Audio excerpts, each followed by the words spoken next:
Good morning. The poem Prothalamion. It was written by Edmund Spencer.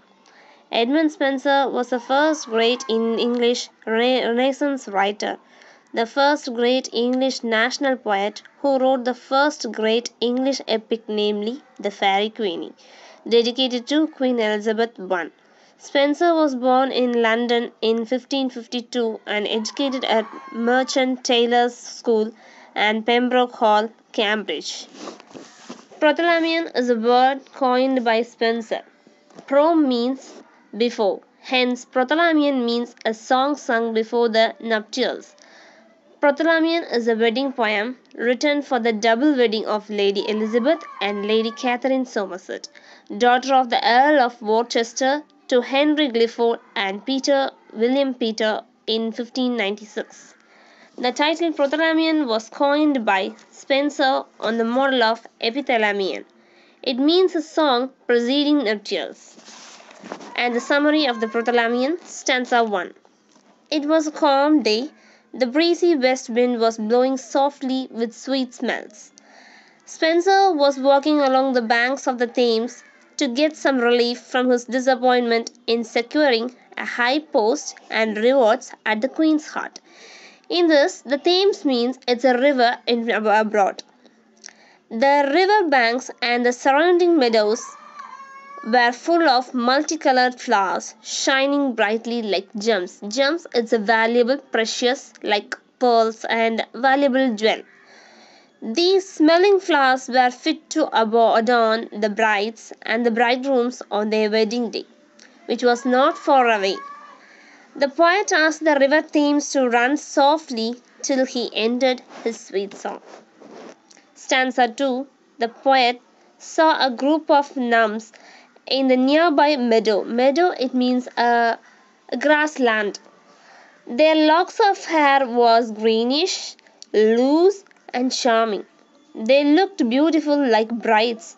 With delicate hands, they picked flowers and filled their basket with various collections of flowers, like little daisies, pure lilies, true primroses, and also the red roses. They collected these fragrant and beautiful smelling, good smelling flowers to decorate the bridegroom's bouquet on the forthcoming wedding day. For the wedding day, they are preparing, so they are decorating the bouquet with various flowers. In the stanza 2, it was explaining about the flowers and the beautiness of the nature. Stanza 3. The poet saw two snow white swans swimming down the Lee. It is a river name, and they were purer and whiter than the snow on the peak of Pindus, because the swan color was white, and they are comparing that with the snow. They were whiter than Jupiter and Leda.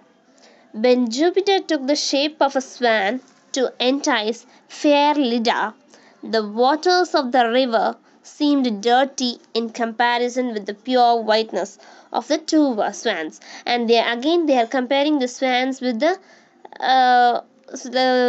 snow, and after that they are still telling that if the river was dirty, so they cannot compare that with swans. So the river felt shy and asked his waves not to wet and pollute the immaculate swans. Because they are white, the river are dirty, because the swans are swimming on the river, so they are asking the river not to dirty the swans. Stanza 4. The nymphs hurried to see the silver swans floating down the Ree. They wondered at the incomparable beauty of the birds. The swans looked like divine creatures. Perhaps they were the pair of swans which drew Venus' chariot in the skies. They were fresh and bright like the bridal day. These rivers are very fresh and very cool like a bride. Stanza 5. The nymphs showed their fragrant flowers upon the two swans. The multicolored flowers covered the surface of the stream. The river looked like the mythological river Peneus, which flowed through the valley of Thessaly. The river's surface looked like the flower-strewn floor of a bridal chamber. Two of the nymphs garlanded the swans with fine feathers of flowers. One nymph sang a special bridal song. Stanza 6. It was a song of benediction, it means it's a blessing. The nymph addressed the swans as the ornament of the world and the glory of heaven. It wished them a happy journey to the bowers of their bridegrooms, joy and satisfaction in their marital life. It gets the blessings of Venus. Venus is the goddess of beauty, and also get the blessings from Cupid, god of love, to protect them from all evils, all supernatural powers. The nymphs are blessed them with peace, prosperity, and worthy offspring of great blessings. And the stanza 7. The other nymphs sang a chorus and blessed the swans. Many birds flocked around and cheered them with their cropping tunes. It means that birds are giving their blessings to them. The swans excelled them in beauty, just as Cynthia, the moon goddess, outshone the stars. It means Cynthia means the goddess of moon. Stanza 8. At last, the procession of the swans reached merry, cheerfully London. It was the great city of the poet's birth and life. They came to Essex's house, once the residence of the Templar Knights and then the adorn of the law students were there.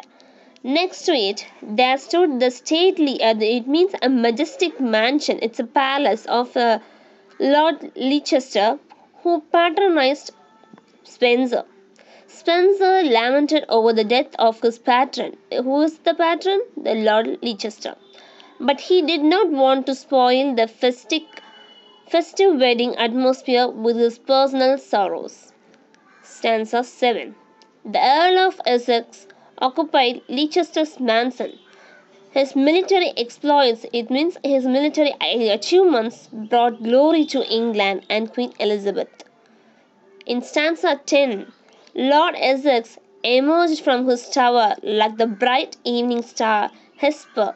He came to the bank of Thames with a group of courtiers. Thames, it means a river in London. Among them there were two handsome knights. Knights means soldiers, Clifford and William Peter. With their talents and accomplishments, they were fit to marry the best princesses. In olden days, in abroad, if a soldier won some battles or they achieved something, if something special, they will be married to the princess of the princess. They are fit to marry because they are very bold, courage, and their achievements was fit to marry the princess. Princess here, who was the princess? The Lady Elizabeth and the Lady Catherine of Somerset. They were majestic like the twin sons of Leda and Jupiter, Castor and the Pollux. The Leda and Jupiter's sons are Castor and Pollux, because this Clifford and William Peter was as similar to the Castor and the Pollux of the son of Leda and Jupiter. The consultation of the Gemini. Castor and the Pollux was the consultation of Gemini. The two lords walked to the riverside. Suddenly, the two swans turned into the most beautiful ladies and joined with the two lords as their brides. Actually, these two ladies, Elizabeth and Catherine, was compared with the two swans. So the wedding was happened to the two swans. It was telling about the two ladies. Their beautiness was explained with the comparison of the swans. And at last the two swans swam into a beautiful lady. So this poet, it means Edmund Spencer, compared the two swans with the two ladies' beauty, and the themes, everything was compared to their beauty. To express their beauty and to express his gratitude to their marriage, he wrote this poem. Thank you.